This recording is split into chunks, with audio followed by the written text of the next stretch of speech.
ബോട്ടിൽ കണ്ടിട്ട് നിങ്ങൾക്ക് എവിടെയെങ്കിലും പരിചയമുണ്ടോ?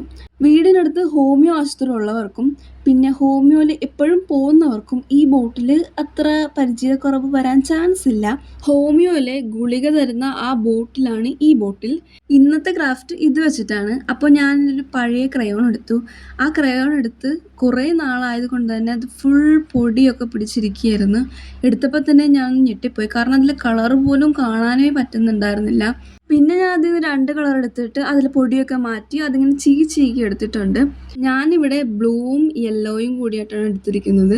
അത് ഞാൻ അതിൻ്റെ ഉള്ളിലോട്ട് കയറ്റിയിട്ട് അതൊന്ന് ഉരുക്കി കൊടുക്കുകയാണ് ചെയ്തത്.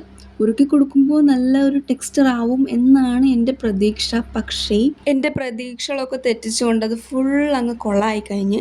പിന്നെ വേറെ ചീകിയെടുത്ത് ഫുൾ സെറ്റാക്കി വെച്ച്. പിന്നെ എൻ്റെ മിസ്റ്റേക്ക് എന്താണെന്ന് പറഞ്ഞാൽ ഞാൻ ചീകിയത് പൊടിച്ചായിരുന്നു. അങ്ങനെ പൊടിക്കാൻ പാടില്ല. ജസ്റ്റ് ആ ചീകിയ പോലെ തന്നെ അങ്ങോട്ട് വെച്ചാൽ മതിയായിരുന്നു. പിന്നെ ഇതാണ് ഇതിൻ്റെ ഫൈനൽ ലുക്ക് വന്നത്. എനിക്കൊരു ഗാലക്സി തീം പോലെയൊക്കെ തോന്നി. പിന്നെ എൻ്റെ ക്രാഫ്റ്റ് ചെയ്യാനുള്ള ഇൻസ്പിറേഷനാണ് ഈ കാണുന്നത്. എൻ്റെ ഫ്രണ്ട് എനിക്ക് തന്ന ഒരു സംഭവമാണിത്. അവൾ ഇങ്ങനെ ക്രയോൺ ഉരുക്കിയിട്ട് ചെയ്തു എന്നാണ് എന്നോട് പറഞ്ഞത്. ഇത് പരീക്ഷിച്ച് നോക്കണമെന്ന് ഞാൻ കുറേ നാളായിട്ട് വിചാരിക്കുകയായിരുന്നു. പിന്നെ ഇപ്പോഴാണ് അതിന് സമയം കിട്ടിയത്. ബൈ ദ ബൈ ഈ ഡ്രോയിങ് ചെയ്തത് ഞാൻ തന്നെയാണ്. അപ്പോൾ ഞാൻ ഈ ചെയ്ത പോലെ ഡ്രോയിങ്ങോ അല്ലെങ്കിൽ പോളറോയിഡോ ഒക്കെ ഇതുപോലെ സ്റ്റാൻഡ് പോലെ ആക്കിയിട്ട് ഇതിൽ കുത്തി വെക്കാവുന്നതാണ്. അപ്പോൾ കാണാൻ നല്ല ഭംഗിയായിരിക്കും.